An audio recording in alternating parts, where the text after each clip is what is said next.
삶이 완전히 무너져 내리는 순간은 예고 없이 찾아옵니다.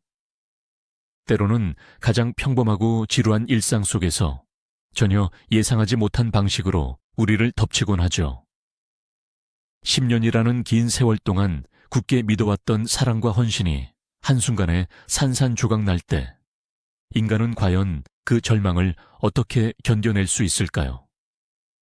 여기 차가운 빗속을 뚫고 달려간 응급 환자의 집에서 자신의 모든 세계가 거짓이었음을 깨닫게 된 한 여자의 이야기가 있습니다. 하지만 이 이야기는 단순한 배신과 절망에서 끝나지 않습니다. 무너진 폐허 위에서 다시 피어나는 경이로운 생명과 기적 같은 운명에 관한 가장 따뜻하고 눈부신 기록입니다. 끝까지 들어주세요. 당신의 마음을 울릴 놀라운 반전이 기다리고 있습니다. 지연은 서울의 한 대형 병원에서 근무하는 10년차 소아청소년과 전문의입니다. 매일 수많은 아이들의 생명을 구하고 돌보지만 정작 그녀의 품에는 안아줄 아이가 없었습니다.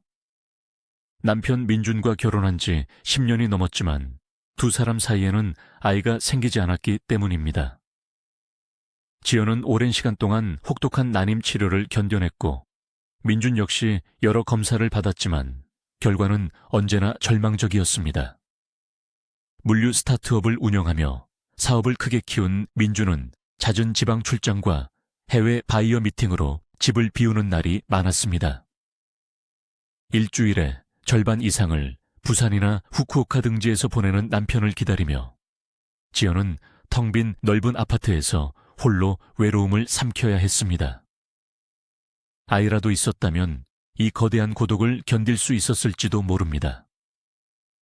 그녀는 종종 입양을 조심스럽게 꺼냈지만 민주는 사업이 안정될 때까지 기다리자며 늘 대답을 회피했습니다.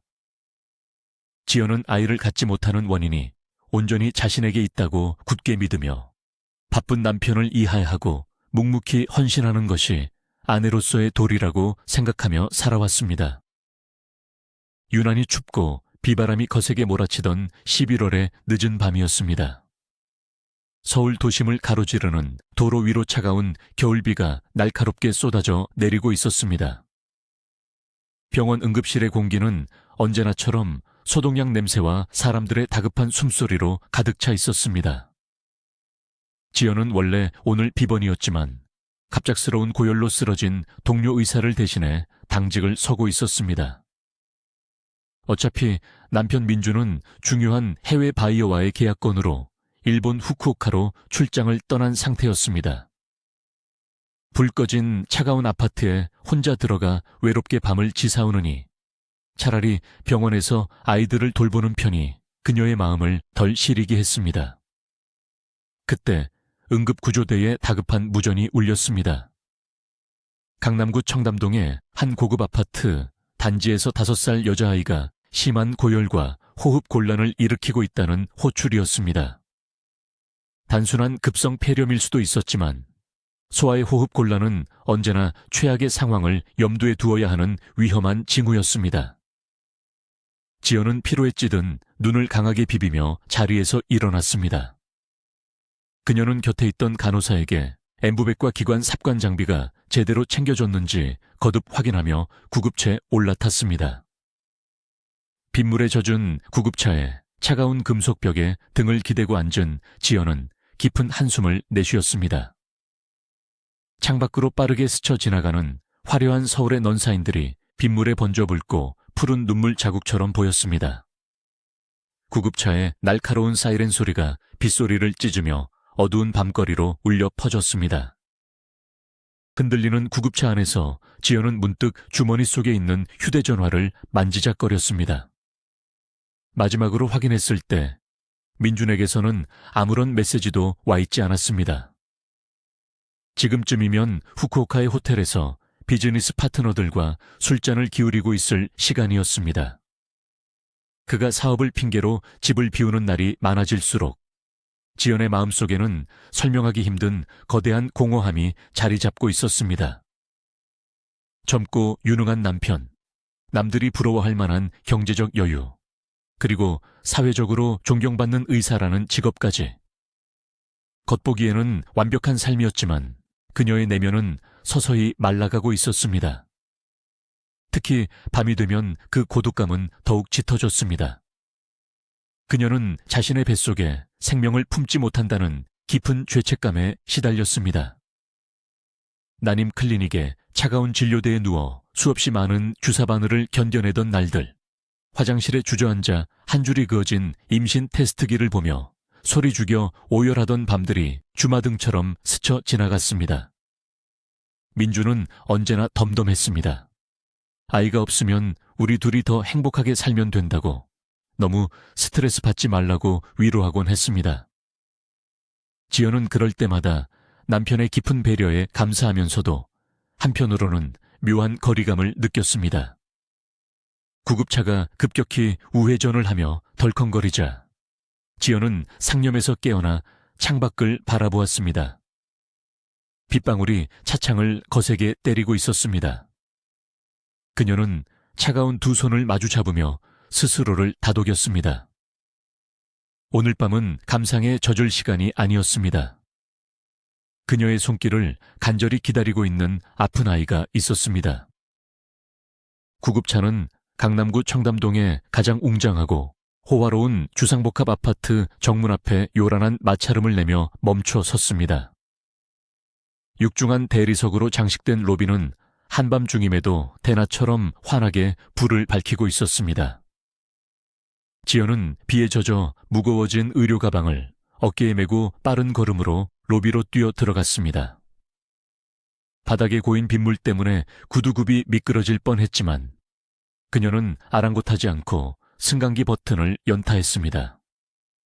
보안 요원이 급히 다가와 카드키를 인식시켜 주었고 지연과 간호사는 숨을 헐떡이며 엘리베이터에 탑승했습니다. 숫자가 무서운 속도로 올라가며 고층을 향해 치솟았습니다. 45층. 귀가 먹먹해질 정도로 빠른 속도였습니다. 문이 열리자마자 길고 고급스러운 카펫이 깔린 복도가 나타났습니다. 복도 끝 4,500이 호위 현관문이 이미 반쯤 열려 있었고 그 틈으로 새어나오는 따뜻한 오렌지빛 조명 사이로 한 여자의 다급한 울음소리가 들려왔습니다. 제발 빨리 와주세요. 아이가 숨을 못 쉬어요. 지연은 현관으로 뛰어들어가며 습관적으로 신발을 벗고 거실로 진입했습니다. 고급스러운 원목 마루, 벽을 장식한 현대 미술 작품들, 그리고 창밖으로 내려다 보이는 비 내리는 한강의 야경이 한눈에 들어왔지만 그녀의 시선은 오직 거실 중앙의 소파에 집중되었습니다. 그곳에는 한눈에 보아도 30대 초반쯤 되어 보이는 젊고 아름다운 여자가 눈물 범벅이 된 얼굴로 땀에 흠뻑 젖은 어린아이를 끌어안고 있었습니다.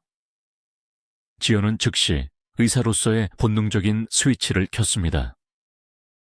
안녕하세요. 대학병원 소아청소년과 응급팀입니다. 아이를 평평한 바닥에 눕혀주세요. 지연은 단호하고 차분한 목소리로 지시하며 바닥에 무릎을 꿇고 앉았습니다. 젊은 여자는 덜덜 떨리는 손으로 아이를 조심스럽게 카펫 위에 눕혔습니다. 5살 남짓 되어 보이는 여자아이는 온몸이 불덩이처럼 뜨거웠고 가슴팍이 비정상적으로 푹푹 꺼지며 거친 숨을 몰아쉬고 있었습니다.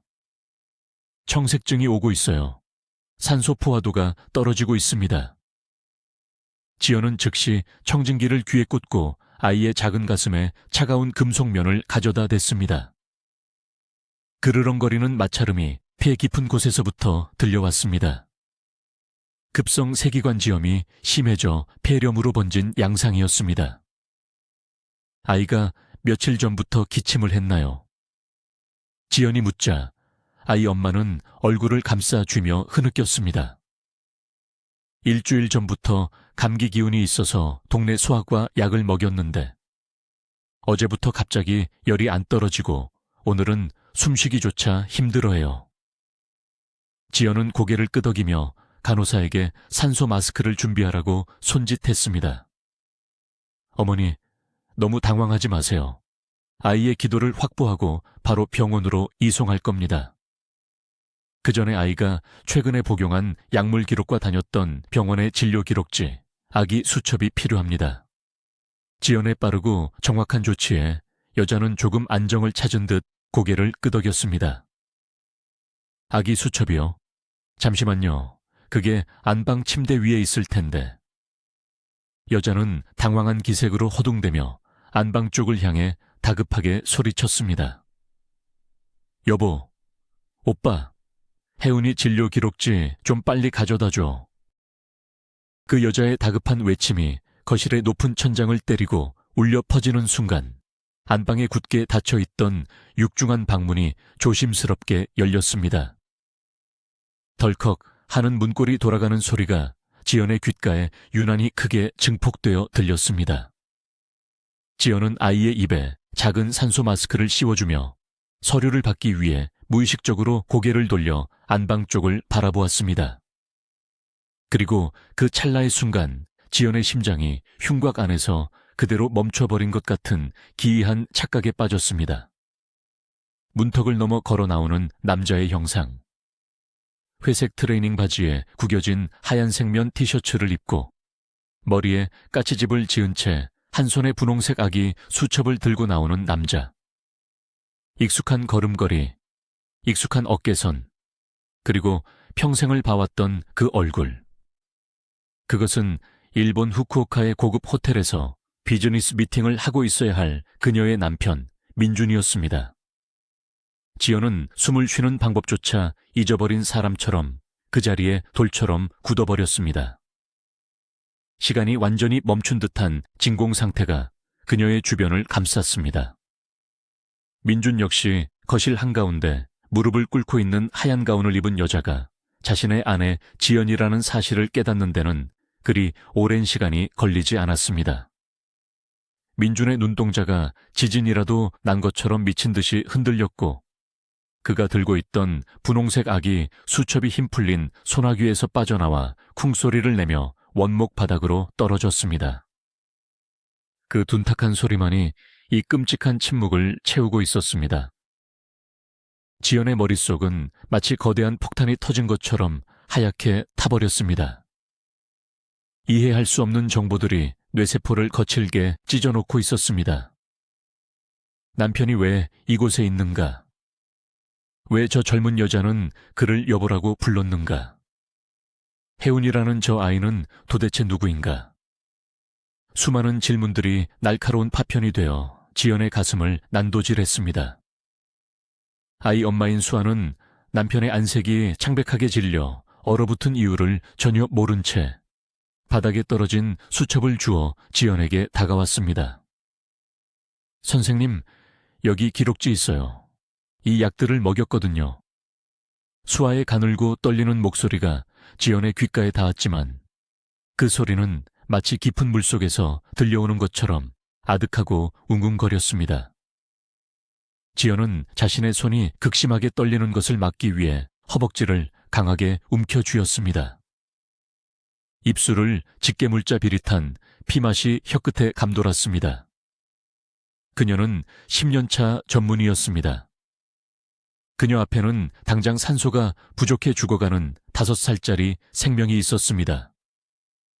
자신의 세계가 무너지는 소리보다 아이의 쌕쌕거리는 거친 숨소리가 먼저라는 것을 그녀의 이성은 억지로 소리치고 있었습니다. 지연은 기계처럼 고개를 돌려 바닥에 누운 아이에게 시선을 고정했습니다. 그녀는 의식적으로 눈앞에 서 있는 남편의 존재를 머릿속에서 완전히 지워내려 발버둥 쳤습니다.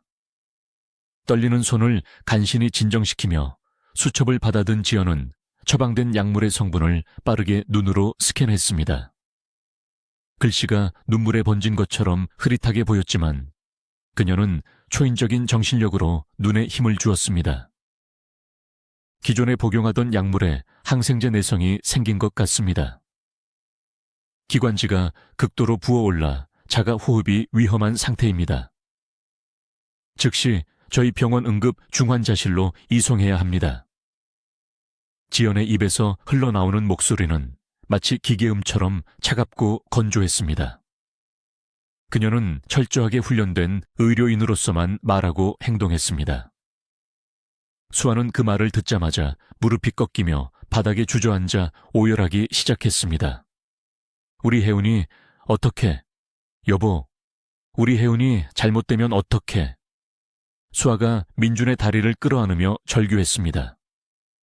민준은 차마 수아를 달래지도 못한 채 얼굴이 하얗게 질려 벽에 기대어 서서 지연의 옆모습만 공포에 질린 눈으로 바라보고 있었습니다. 지연은 그 역겨운 광경을 시야에서 차단하기 위해 아이를 조심스럽게 안아 올려 구급차 들것에 눕혔습니다. 어머니, 보호자 한 분은 구급차에 동승하셔야 합니다. 지연이 앞만 보며 말했습니다. 수아가 서둘러 겉옷을 챙겨 입으며 대답했습니다. 제가 탈게요. 아빠는 짐 챙겨서 내 차로 바로 병원으로 따라와요. 지연은 그 순간 심장이 날카로운 유리에 베이는 듯한 고통을 느꼈습니다. 아빠. 저 젊은 여자는 내 남편을 저 아이의 아빠라고 불렀습니다. 5살 된 아이. 그렇다면 민주는 최소 6년 전부터 이 여자와 두 집 살림을 해왔다는 뜻이었습니다. 6년. 지연이 아이를 갖지 못해 죄인처럼 고개를 숙이고 매일 밤 베라닐 테스트기를 보며 눈물 짓던 그 길고 고통스러웠던 시간 동안 그는 이 화려한 아파트에서 또 다른 가정을 꾸리고 아빠 행세를 하고 있었던 것입니다. 구급차 안은 다시금 붉은 사이렌 불빛과 거센 빗소리로 가득 찼습니다. 지연은 아이의 상태를 모니터링하며 응급실에 환자 인계 준비를 지시했습니다. 아이 엄마인 수아는 구급차 구석에 웅크리고 앉아 쉴 새 없이 눈물을 닦아내며 기도를 올리고 있었습니다. 지연은 곁눈질로 수아를 바라보았습니다.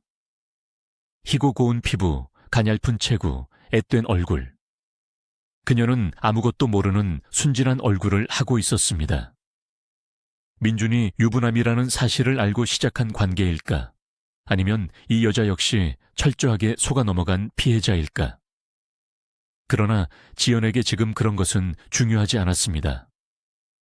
구역질이 밀려왔습니다. 민준과 함께 밥을 먹고 한 침대에서 잠을 자고 그를 위해 다려주었던 셔츠들이 떠올랐습니다.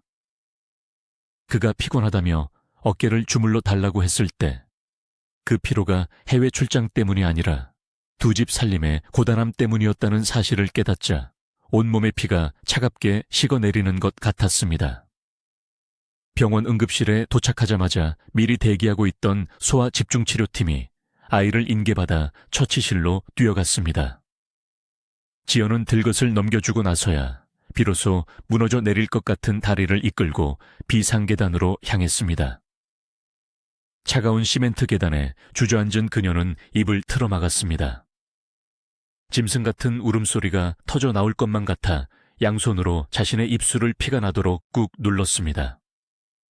심장이 갈비뼈를 부수고 밖으로 튀어나올 것처럼 미친 듯이 뛰었습니다.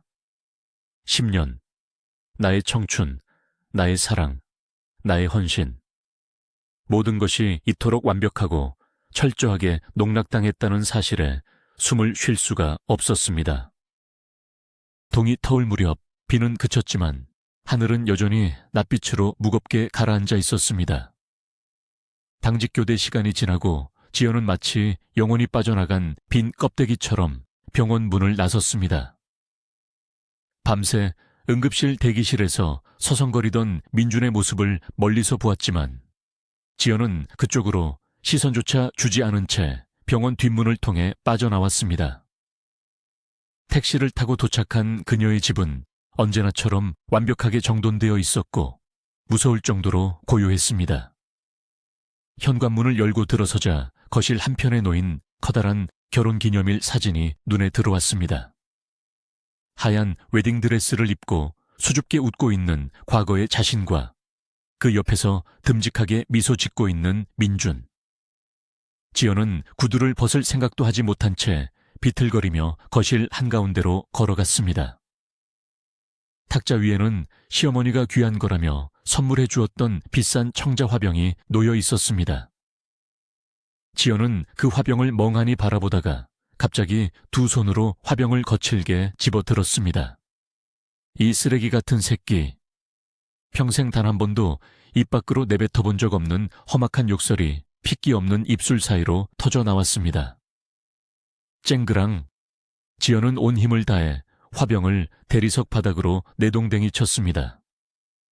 날카로운 파열음과 함께 도자기가 수백 개의 파편으로 산산조각나며 거실 사방으로 튀었습니다.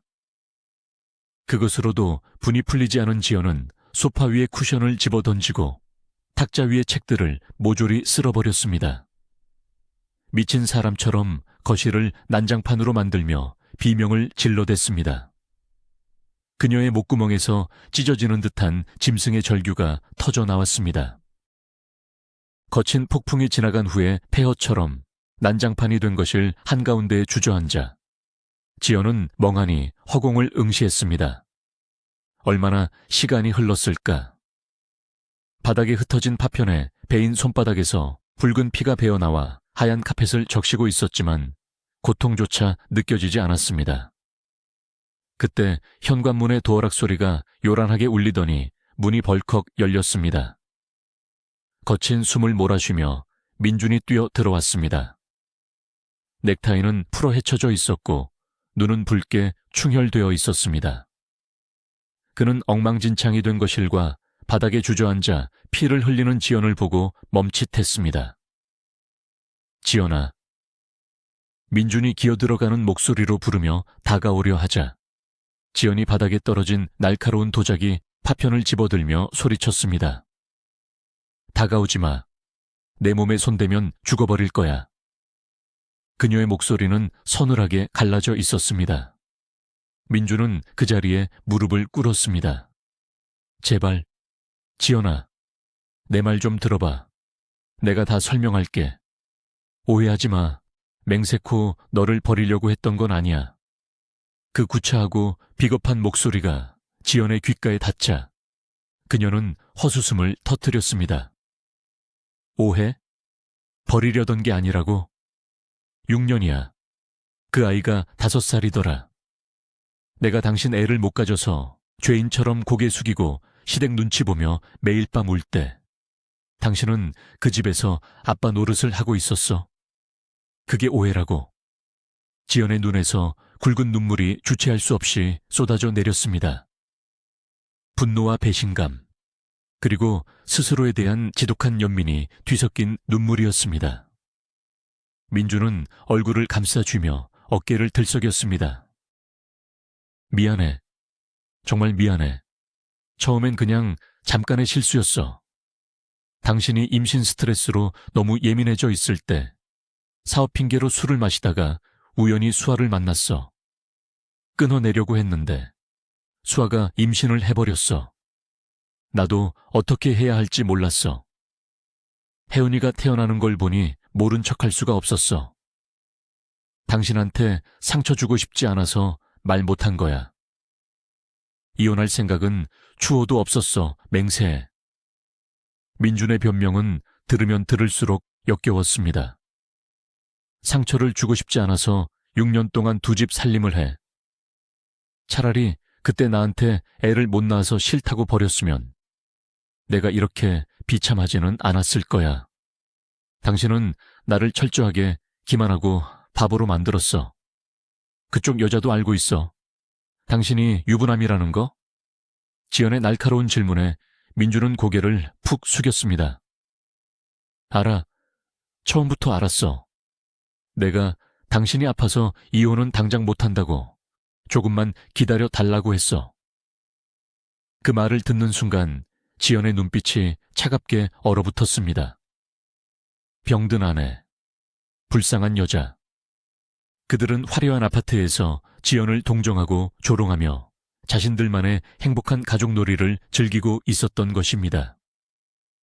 지연은 천천히 자리에서 일어났습니다. 차가운 이성이 그녀의 온몸을 지배하기 시작했습니다. 당장 나가. 그리고 변호사 통해 연락해. 내 짐은 내가 알아서 뺄 테니까. 이 집 당신이 그렇게 좋아하는 당신 딸 병원비로 쓰든 그 여자한테 주든 마음대로 해. 단 한 푼도 당신 돈은 받고 싶지 않으니까. 지연의 목소리에는 일말의 미련도 남아있지 않았습니다. 이혼 절차는 생각보다 빠르고 건조하게 진행되었습니다. 지연은 법원에 서류를 제출하는 날 외에는 민준을 단 한 번도 만나지 않았습니다. 변호사를 통해 전해 들은 바로는 혜은이의 상태가 생각보다 심각하다고 했습니다. 단순한 폐렴이 아니라 정밀 검사 결과 소아 백혈병 판정을 받았다는 것입니다. 민준은 혜은이의 막대한 치료비와 항암 비용을 감당하기 위해 급히 사업 지분을 매각하고 집을 처분해야 하는 상황에 놓였습니다. 변호사는 민준이 지연에게 공동 명의로 된 이 아파트의 지분을 자신에게 양도해 주거나 매각 대금을 나누어 달라고 간청했다고 전했습니다. 친구들은 미쳤냐며 위자료를 뜯어내도 시원찮을 판에 왜 그들의 병원비를 보태주냐고 길길이 날뛰었지만 지연의 마음은 달랐습니다. 그녀는 침대에 누워 고통받고 있을 작은 아이의 숨소리를 떠올렸습니다. 어른들의 더럽고 이기적인 거짓말 속에서 태어났지만 그 5살짜리 아이에게는 아무런 죄가 없었습니다. 지연은 매각 대금의 절반을 혜은이의 병원비로 양보하는 것에 동의하는 서명란에 망설임 없이 도장을 찍었습니다. 그것은 그녀가 민준에 대한 마지막 미련과 증오를 완전히 끊어내는 의식이기도 했습니다. 더 이상 그들의 늪에 발을 담그고 싶지 않았습니다. 지연은 최소한의 옷가지와 물건들만 트렁크 2개에 나누어 담았습니다. 10년의 세월이 담긴 공간을 떠나는 날, 그녀는 뒤를 돌아보지 않았습니다. 그녀의 휴대폰에는 사직서 수리 문자와 함께 강원도 양평으로 향하는 시외버스 예매 내역이 떠 있었습니다. 서울에서의 삶은 완벽하게 종료되었습니다. 강원도 양평의 작은 시골 마을은 눈이 무릎 높이까지 쌓여 세상의 모든 소음을 흡수한 듯 고요했습니다. 서울의 탁한 공기와 날카로운 넌사인 대신 맑고 차가운 상공기와 어디선가 타오르는 장작 타는 냄새가 지연의 코끝을 스쳤습니다. 버스터미널에서 택시를 타고 굽이진 산길을 30분 정도 달린 끝에 도착한 곳은 지연의 아버지가 은퇴 후 내려와 홀로 지내고 있는 낡지만 단정한 한옥이었습니다. 대문 앞 눈을 치우고 있던 백발의 아버지는 예고도 없이 택시에서 내리는 딸을 보고 들고 있던 빗자루를 떨어뜨렸습니다. 아이고, 지연아, 네가 연락도 없이 웬일이냐? 얼굴은 왜 이렇게 반쪽이 됐어? 박 노인은 거친 손으로 딸의 얼음장 같은 뺨을 감싸 쥐었습니다. 지연은 아버지의 투박하고 따뜻한 손길이 닿자마자 지난 한 달 동안 억지로 참아왔던 눈물이 왈칵 쏟아지는 것을 느꼈습니다. 아빠, 나 이제 혼자야. 나 서울 안 갈래. 여기서 아빠랑 살래. 지연은 길바닥에 주저앉아 어린아이처럼 엉엉 소리내어 울기 시작했습니다. 박 노인은 아무것도 묻지 않았습니다. 그저 떨리는 손으로 딸의 등을 쓸어내리며 짐을 챙겨 집 안으로 이끌었을 뿐입니다. 따뜻한 구들장 위에 누워 천장을 바라보며 지연은 며칠 동안 죽은 듯이 잠만 잤습니다. 상처 입은 짐승이 동굴에 숨어 상처를 할 듯 그녀는 세상과의 모든 연락을 끊고 오직 겨울밤의 바람소리와 아버지가 끓여주는 따뜻한 된장국 냄새에만 의지한 채 부서진 내면을 조금씩 봉합해 나가기 시작했습니다. 양평에서의 생활은 느리고 단순했습니다. 매일 아침 차가운 겨울 공기를 마시며 마당을 쓸고 아버지를 도와 아궁이에 불을 지피는 것이 지연의 유일한 일과였습니다. 그녀의 마음을 짓누르던 거대한 배신감과 실패자라는 자괴감은 시골의 거대한 자연 속에서 서서히 희석되어 갔습니다. 눈이 유난히 많이 내리던 어느 날 아침, 지연은 아버지를 대신해 뒤뜰에 쌓여있는 장작을 패보기로 결심했습니다. 두꺼운 패딩을 입고 털모자를 푹 눌러 쓴 그녀는 자신의 몸집만한 무거운 도끼를 낑낑대며 들어 올렸습니다. 기압을 넣고 참나무 장작을 향해 도끼를 내리쳤지만 도끼날은 나무에 닿지도 못한 채 헛돌아 땅바닥에 처박혔고 지연은 무게중심을 잃고 엉덩방아를 찍고 말았습니다. 아야, 작은 신음소리를 내며 눈밭에 주저앉은 그녀의 귓게 낮고 부드러운 남자의 웃음소리가 들려왔습니다. 이보세요. 도끼질을 그렇게 하다간 장작이 아니라 발등을 찍습니다. 지연이 화들짝 놀라 고개를 들어보니 이웃집 담장 너머로 훤칠한 키에 선한 눈매를 가진 남자가 빙그레 웃으며 서 있었습니다. 낡은 작업복에 목수용 앞치마를 두른 그는 단숨에 담장을 넘어와 지연에게 손을 내밀었습니다. 괜찮습니까? 옆집에 사는 도연이라고 합니다. 박 어르신 댁 따님이시죠? 지연은 머쓱하게 눈을 털고 일어나며 그의 손을 조심스럽게 잡았습니다. 그의 손은 굳은 살이 박여 거칠었지만 놀랍도록 따뜻했습니다. 그것이 상처 입은 두 영혼의 첫 만남이었습니다. 도연은 지연의 손에서 도끼를 넘겨받아 능숙한 솜씨로 장작을 반으로 쪼개기 시작했습니다. 경쾌하게 장작이 쪼개지는 소리가 눈 쌓인 마당에 울려 퍼졌습니다. 지연은 따뜻한 커피를 타서 도연에게 건네며 감사의 인사를 전했습니다. 도연은 나무 향기가 깊게 벤 손으로 머그잔을 받아들고 지연을 향해 따뜻하게 미소 지었습니다. 그는 원래 서울에서 잘 나가는 건축 설계사였지만 몇 년 전 모든 것을 정리하고 이곳 양평으로 내려와 목공예를 하며 지내고 있다고 했습니다. 지연의 아버지는 저녁 식사 자리에서 도연에 대한 이야기를 조심스럽게 꺼냈습니다. 그 친구도 참 안 된 사람이야. 사람 착하고 성실한데 상처가 깊어. 몇 년 전에 아내가 낳은 아들이 자기 친자식이 아니라는 걸 우연히 알게 됐다는구나. 자기는 무정자증이라 평생 아이를 가질 수 없는 몸인데 아내가 다른 남자의 아이를 임신하고 속인 거지.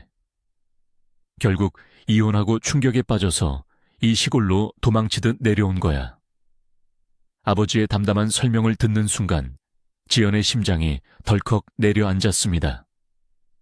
자신과 정반대의 상황이었지만 가장 믿었던 사람에게 철저하게 기만당하고 생명이라는 무거운 현실 앞에 버림받았다는 점에서는 너무나도 똑같은 상처를 공유하고 있었던 것입니다. 지연은 방으로 돌아와 창밖으로 보이는 도연의 작업실 불빛을 가만히 바라보았습니다. 어둠 속에서 홀로 나무를 깎고 다듬으며 자신의 부서진 마음을 맞추고 있을 그 남자의 뒷모습이 왠지 남일 같지 않았습니다.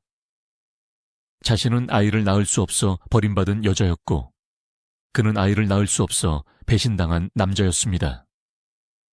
기묘한 운명의 끈이 두 사람을 이 눈 덮인 산골 마을로 이끌어 서로를 마주보게 한 것만 같았습니다. 그날 이후 지연과 도연은 자연스럽게 가까워졌습니다. 처음에는 마당 너머로 인사를 주고받는 정도였지만 점차 읍내 5일장을 함께 가거나 도연의 작업실에서 따뜻한 난로를 쬐며 차를 마시는 시간이 늘어났습니다. 도연은 말이 많지 않았지만 지연의 텅 빈 눈동자 너머에 숨겨진 깊은 절망을 누구보다 잘 이해하고 있었습니다. 그는 억지로 그녀를 위로하려 하거나 아픈 과거를 캐묻지 않았습니다. 그저 묵묵히 곁에서 따뜻한 온기를 나누어 줄 뿐이었습니다. 지연 역시 도연과 함께 있을 때면 서울에서의 끔찍했던 기억들이 잠시나마 흐릿해지는 것을 느꼈습니다. 늦은 밤, 눈이 소복소복 내리는 소리를 들으며 두 사람은 작업실에 마주 앉았습니다. 도연이 직접 깎은 작은 나무새 조각을 지연에게 건네며 입을 열었습니다. 나무는 한 번 상처를 입으면 그 온기를 품고 더 단단하게 자라납니다. 지연 씨도 지금은 꺾이고 부러진 것 같지만 결국엔 더 아름다운 결을 가진 사람으로 다시 일어설 거예요. 지연은 도연의 진심 어린 눈빛과 조각상의 부드러운 촉감을 느끼며 조용히 눈물을 흘렸습니다. 지난 10년간 자신이 불량품이라도 된 것 같았던 지독한 자괴감이 그의 따뜻한 말 한마디에 눈 녹듯 씻겨 내려가는 기분이었습니다. 두 사람은 서로의 아픔을 꺼내어 보여주고 그것을 섣부른 동정 대신 깊은 공감으로 어루만졌습니다. 차가운 겨울이 깊어갈수록 두 사람의 마음속에는 서서히 새로운 계절을 맞이할 준비를 하는 작은 새싹이 움트고 있었습니다. 봄의 기운이 얼어붙은 땅을 녹이며 양평에도 꽃이 피기 시작할 무렵 지연은 마침내 서울로 돌아갈 용기를 냈습니다. 평생 상골에 숨어 살 수만은 없었습니다. 의사로서의 사명감도 아직 그녀의 피 속에 뜨겁게 흐르고 있었습니다. 지연은 서울 외곽의 조용한 동네에 작은 병원을 개업하기로 결심했습니다. 도연은 지연의 새로운 시작을 진심으로 응원하며 병원의 인테리어 설계와 시공을 직접 도맡아 주었습니다. 그가 밤낮 없이 매달려 완성한 병원은 차갑고 무서운 소아과가 아니라 아이들이 숲속 오두막에 놀러온 것처럼 편안하고 따뜻한 나무 향기로 가득한 공간이었습니다. 개업식 전날 밤 텅 빈 진료실에 마주 앉은 도현은 조심스럽게 지연의 손을 잡았습니다. 지연 씨가 서울로 돌아간다고 했을 때 다시는 못 볼까봐 두려웠습니다. 나는 평생 당신에게 아이를 안겨줄 수 없는 부족한 남자지만 당신의 남은 인생에 든든한 나무가 되어주고 싶습니다. 우리 남은 생은 서로의 상처를 보듬으면서 함께 살아가면 안 될까요? 도연의 떨리는 목소리와 간절한 눈빛 앞에 지연은 환하게 웃으며 고개를 끄덕였습니다. 나도 당신에게 아이를 낳아줄 수 없는 여자예요. 우리는 완벽하지 않아서 서로에게 더 완벽한 짝일지도 몰라요. 그렇게 두 사람은 세상의 잣대나 편견에서 벗어나 오직 서로의 영혼을 깊이 사랑하는 마음 하나만으로 조촐한 언약식을 올렸습니다.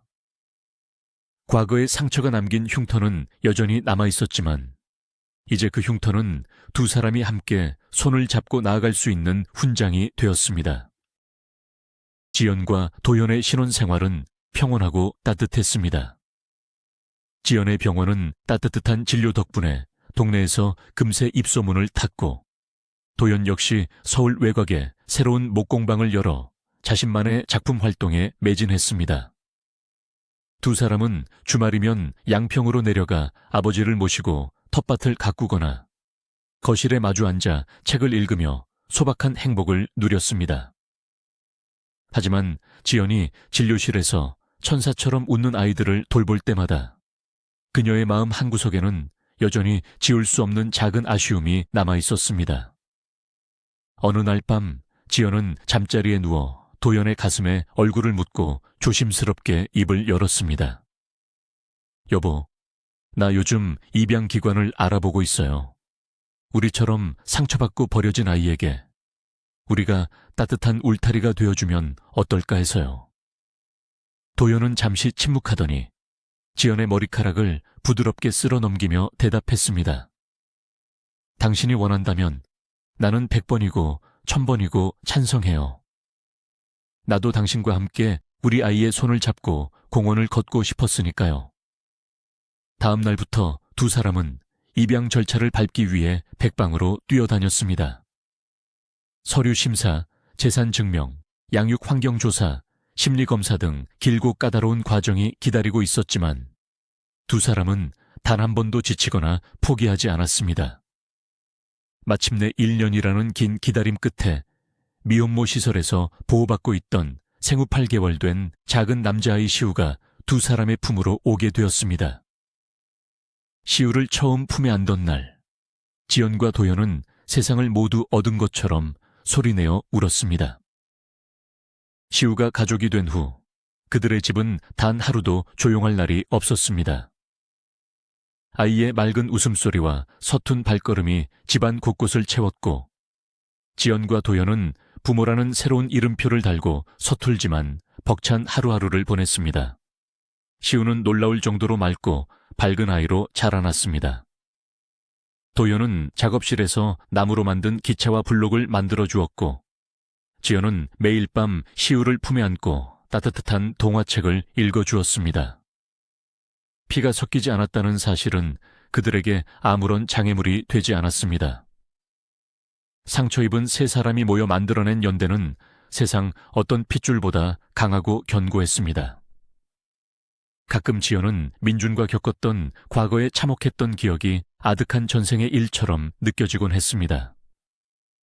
배신당하고 버려졌던 그 고통스러운 끝자락에 도연이라는 안식처와 시우라는 천사가 기다리고 있을 줄은 상상조차 하지 못했기 때문입니다.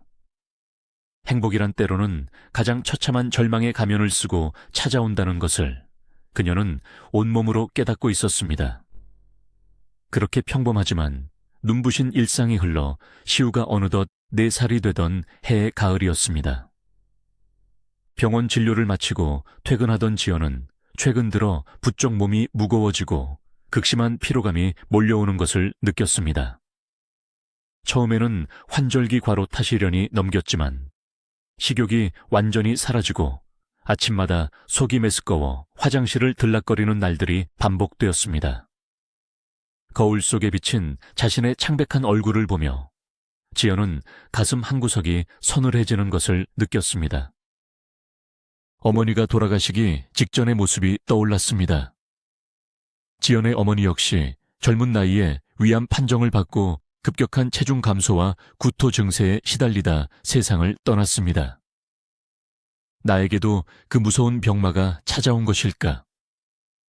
사랑하는 도연과 눈에 넣어도 아프지 않을 시우를 두고 내가 잘못되면 어떡하지?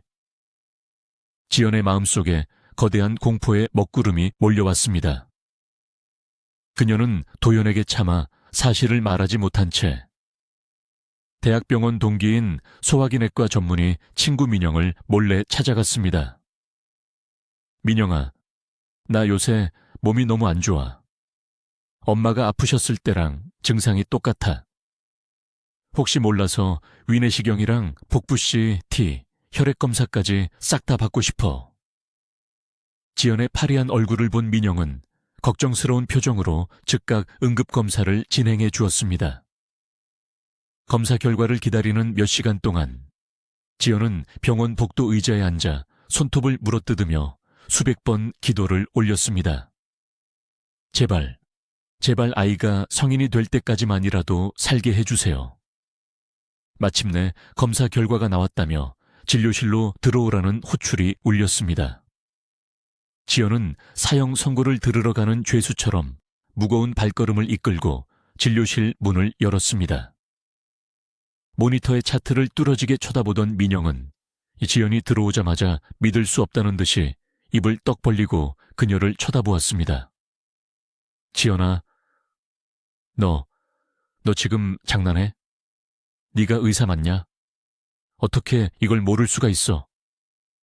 민영의 황당하다는 외침에 지연은 심장이 바닥으로 곤두박질 치는 것을 느꼈습니다. 왜 그래? 암이야? 말기야?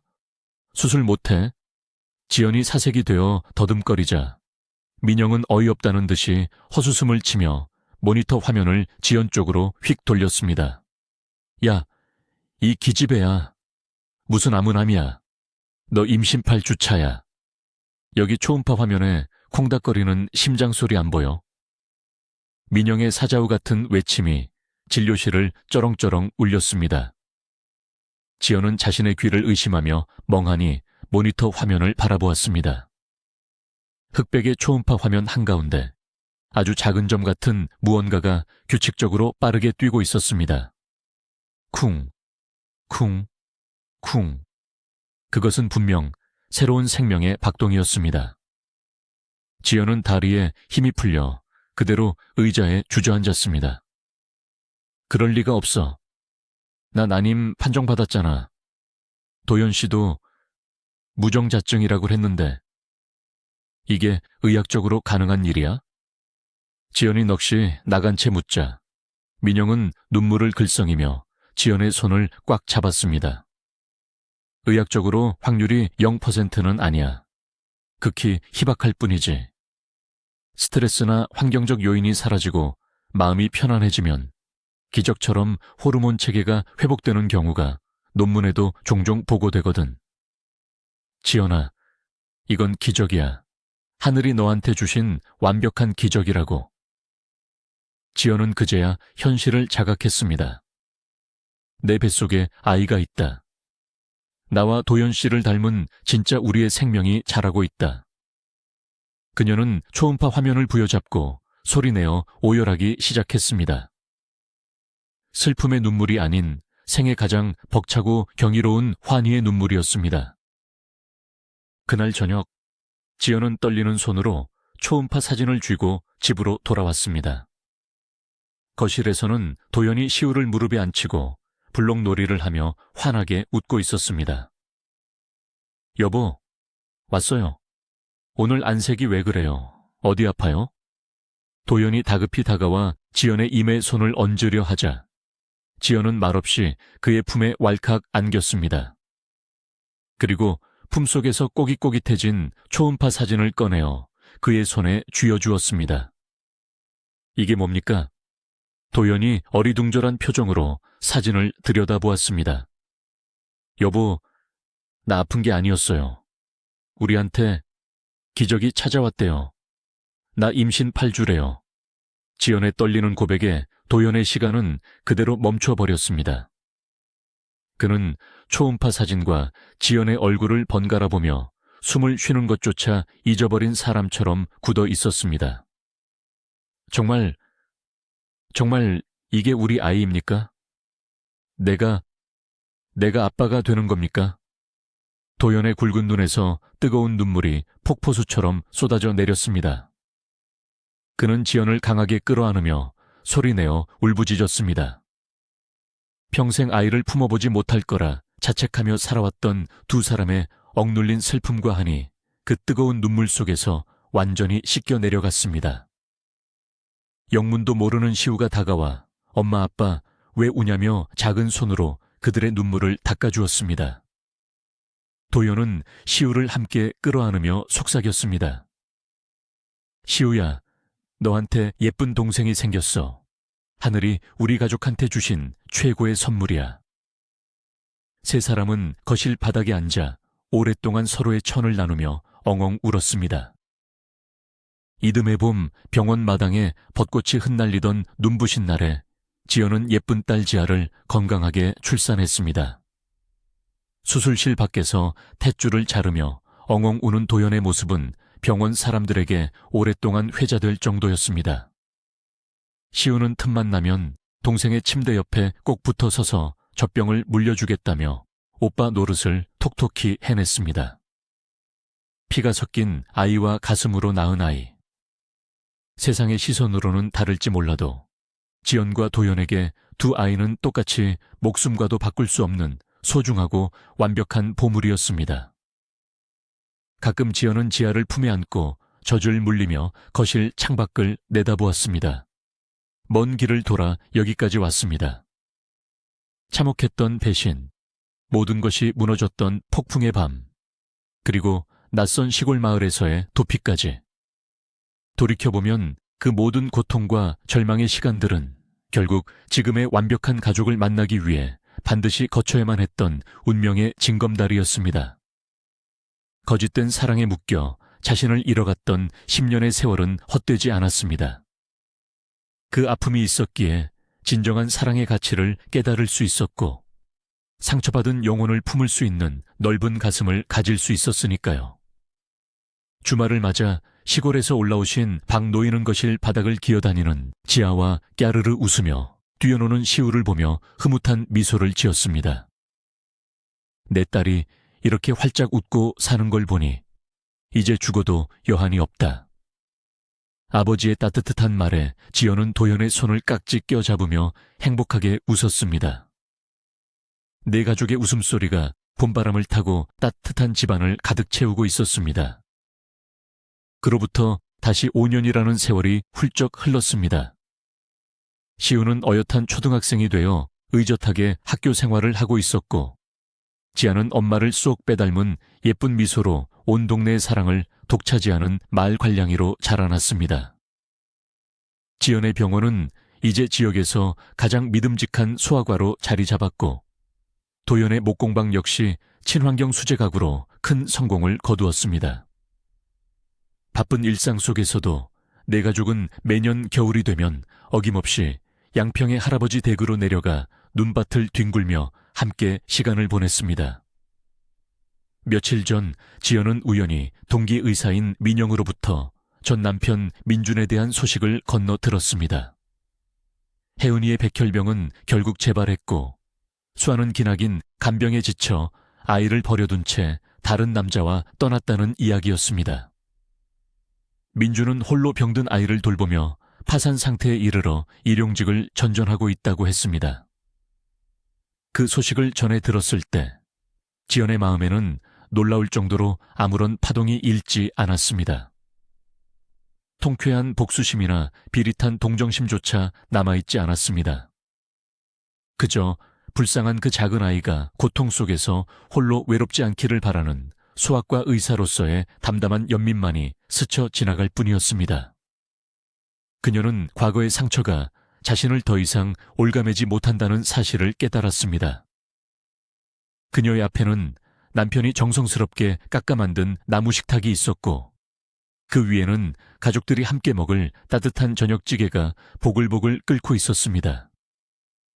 현관문이 열리고 아빠와 함께 흙투성이가 되어 들어온 아이들의 경쾌한 발소리가 들려왔습니다. 여보, 우리 왔어요. 도연의 활기찬 목소리에 지연은 앞치마를 두른 채 환하게 웃으며 마중을 나갔습니다.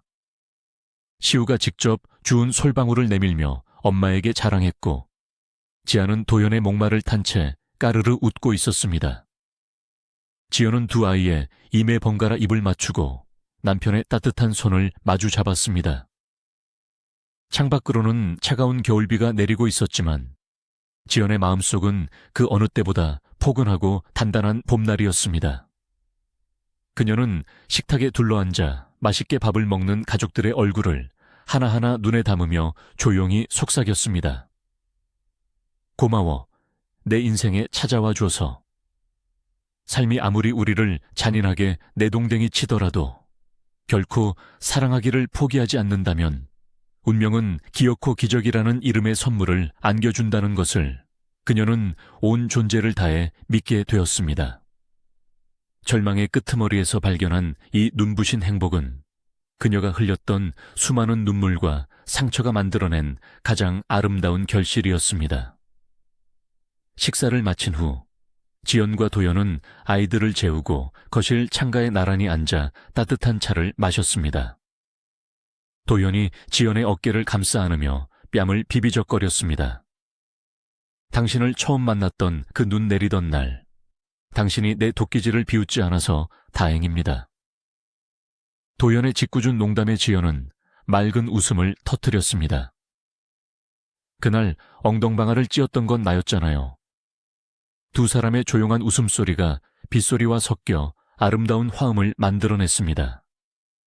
완벽하게 치유된 두 영혼이 만들어가는 진짜 삶이 그렇게 평온하게 밤의 깊은 곳으로 흘러가고 있었습니다. 새로운 병원의 아침은 언제나 아이들의 울음소리와 웃음소리가 교차하는 활기찬 풍경으로 시작되었습니다. 지연은 청진기를 목에 걸고 환한 미소로 아이들을 맞이했습니다. 예전에 그녀가 억지로 짜낸 직업적인 미소로 아이들을 대했다면 지금의 그녀는 진심으로 아이들의 눈높이에서 교감하고 있었습니다. 엄마가 되고 난 후 아이들의 아픔은 곧 그녀 자신의 아픔으로 다가왔습니다. 진료실 벽에는 시우와 지아가 서툰 솜씨로 그려준 가족들의 초상화가 자랑스럽게 걸려 있었습니다. 그 그림을 볼 때마다 지연은 가슴 벅찬 에너지가 솟아나는 것을 느꼈습니다. 오후 진료가 끝날 무렵 뜻밖의 손님이 병원을 찾아왔습니다. 바로 과거에 지연이 겪었던 끔찍한 첫 응급 출동의 그 밤, 구급체 동승했던 간호사 수진이었습니다. 수진은 다른 병원으로 이직한 후 한동안 연락이 끊겼다가 우연히 지연의 병원 소식을 듣고 찾아온 것이었습니다. 원장님, 정말 오랜만이에요. 인테리어가 정말 따뜻하고 좋네요. 수진이 쑥스럽게 인사를 건넸습니다. 두 사람은 원장실에 마주 앉아 따뜻한 커피를 나누었습니다. 수진은 조심스럽게 그날 밤의 이야기를 꺼냈습니다. 사실 그때 원장님 무너지는 모습 보고 저도 얼마나 울었는지 몰라요. 그렇게 훌륭하신 분이 왜 그런 몹쓸 일을 겪어야 했는지. 하지만 지금 원장님 얼굴을 뵈니까 그날의 상처가 하나도 안 보여서 정말 다행이에요. 지연은 여유롭게 미소를 지으며 고개를 끄덕였습니다. 맞아요. 그때는 세상이 끝나는 줄 알았죠. 하지만 지금 생각해보면 그 끔찍했던 밤이 저를 이 진짜 행복으로 이끌어준 나침반이었던 것 같아요. 수진은 떠나기 전 지연에게 아주 작은 목소리로 덧붙였습니다. 원장님, 전 남편분 소식 들으셨어요. 그쪽 아이가 결국 세상을 떠났다고 하더라고요. 작년 겨울이에요. 순간 진료실에는 짙은 정적이 흘렀습니다. 지연의 눈동자가 잠시 미세하게 흔들렸지만 이내 차분하게 가라앉았습니다. 그랬군요. 아이가 참 예뻤는데. 가여운 생명이었어요. 지연의 입에서 나온 말은 철저히 객관적이고 담담한 애도였습니다. 원망도 승리감도 섞이지 않은 순수한 안타까움이었습니다. 한때 자신의 삶을 지옥으로 몰아넣었던 원흉이었지만 지연은 그들을 더 이상 미워하는데 에너지를 낭비하지 않았습니다. 용서라는 거창한 단어를 쓰지 않더라도 이미 그들은 지연의 우주에서 완전히 소멸된 존재들이었습니다. 퇴근길, 지연은 마트에서 도연이 좋아하는 불고기 거리와 아이들이 환장하는 딸기를 가득 샀습니다. 양손은 무거웠지만 발걸음은 구름 위를 걷는 것처럼 가벼웠습니다. 집에 도착해 도어락 비밀번호를 누르고 문을 열자마자 엄마! 하고 소리치며 달려와 품에 안기는 시우와 지아의 온기가 그녀를 덮쳤습니다. 부엌에서 앞치마를 두르고 찌개간을 보던 도연이 뒤를 돌아보며 특유의 넉넉한 미소를 지었습니다. 어서 와요. 밖이 많이 춥지? 지연은 아이들의 머리를 쓰다듬으며 겉옷을 벗었습니다. 차가운 세상 밖에서 돌아와 안착할 수 있는 유일하고도 완벽한 피난처. 이것이 바로 지연이 그토록 갈구했던 진정한 가족의 모습이었습니다. 저녁 식사 후 지연은 도연과 나란히 소파에 앉아 앨범을 넘겨보았습니다. 두 사람의 앳된 결혼식 사진부터 시우를 처음 안았던 날, 지아의 100일 잔치, 양평에서의 눈싸움까지. 사진 속 그들의 얼굴은 시간이 갈수록 편안하고 부드럽게 변해 있었습니다. 상처 입은 나무에 새살이 돋아나듯 두 사람은 서로의 결핍을 완벽하게 채워주고 있었습니다. 도연이 지연의 어깨에 머리를 기대며 낮게 속삭였습니다. 지연 씨, 당신은 내 인생을 구원해준 유일한 기적입니다. 당신이 아니었다면 나는 아직도 그 차가운 시골 작업실에 틀어박혀 세상을 저주하며 썩어가고 있었을 거예요. 지연은 도연의 손등에 가볍게 키스하며 대답했습니다.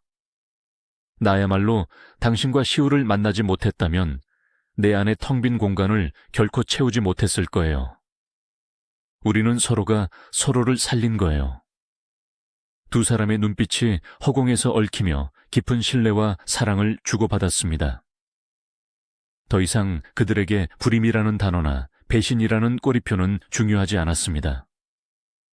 사랑은 핏줄로 증명되는 것이 아니라 매일매일 함께 밥을 먹고 서로의 천을 나누고 어떤 순간에도 곁을 지켜주겠다는 단단한 약속으로 완성되는 것임을 그들은 삶의 궤적을 통해 증명해냈습니다.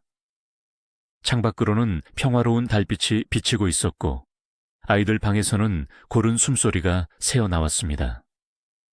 지연은 눈을 감고 이 완벽한 평온을 온몸으로 만끽했습니다. 며칠 후 주말을 맞아 가족들은 오랜만에 양평 아버지가 계신 시골집으로 향했습니다. 박노인은 훌쩍 자란 손주들을 보자마자 아이고, 내 새끼들 하며 맨발로 뛰어나왔습니다. 마당에는 도연이 직접 만들어둔 튼튼한 나무 그네가 아이들을 반기고 있었습니다. 시우와 지아가 그네를 타며 까르르 웃는 동안 지연과 도연은 툇마루에 걸터앉아 아버지가 내어주신 따뜻한 한방차를 마셨습니다. 공기는 차가웠지만 햇살은 눈부시게 따뜻했습니다. 지연은 문득 과거에 자신이 분노와 절망에 휩싸여 도끼질을 허치던 그 자리를 바라보았습니다. 아무것도 남지 않았다고 생각했던 폐허의 마당이 지금은 세상에서 가장 충만한 웃음소리로 가득 차 있었습니다. 운명이라는 것은 참으로 얄궂고 기이합니다. 가장 끔찍한 비극의 얼굴을 하고 찾아와 우리의 모든 것을 앗아가는 것 같지만 사실은 우리가 진짜 쥐어야 할 행복을 위해 손을 비우게 만드는 과정일지도 모릅니다. 지연은 도연의 단단한 어깨에 얼굴을 묻으며 깊은 숨을 들이마셨습니다.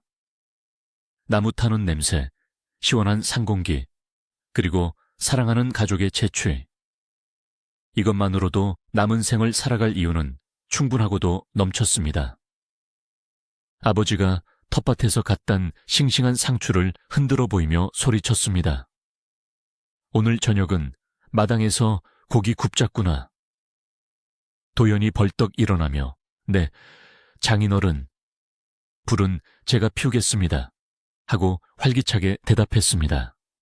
완벽하게 평범하고 그래서 더욱 기적 같은 가족의 주말이 그렇게 흘러가고 있었습니다. 밤이 깊어지자 아이들은 피곤했는지 일찌감치 잠자리에 들었고 어른들은 화롭게 둘러 앉아 타오르는 장작불을 바라보고 있었습니다. 톡톡 튀며 타오르는 붉은 불꽃이 지연의 얼굴을 따스하게 비추었습니다. 지연은 가만히 도연의 손을 잡고 아버지의 어깨에 기대며 눈을 감았습니다. 과거에 자신이 겪었던 상실의 고통이 눈 녹듯 사라진 자리에 지금은 셀 수 없이 벅찬 감사의 마음만이 가득 차 있었습니다. 거짓된 삶의 껍데기를 모두 벗어던지고 나서야 비로소 진짜 내 삶의 알맹이를 마주하게 된 기분이었습니다. 피 한 방울 섞이지 않았지만 누구보다 든든한 아들 시우, 기적처럼 찾아와준 예쁜 딸 지아, 지옥 같은 수렁에서 자신을 건져 올려준 남편 도연, 그리고 언제나 묵묵히 기댈 곳이 되어주는 아버지. 이 모든 것들이 한데 어우러져 만들어내는 지금의 이 순간이 지연에게는 그 어떤 아름다운 소설보다 위대하고 찬란했습니다. 장작불 속에서 타오르는 작은 불씨 하나하나가 마치 그들이 겪어낸 상처와 눈물, 그리고 기쁨을 대변하는 듯 했습니다. 삶은 예상치 못한 순간에 우리를 뒤통수 치고 바닥으로 내동댕이 치지만 우리가 끝내 살아가는 것을 포기하지만 않는다면 반드시 새로운 아침을 열어준다는 진리. 지연은 이 깨달음을 가슴 깊이 새기며 자신에게 찾아온 이 빛나는 두 번째 인생을 온 마음을 다해 끌어안았습니다.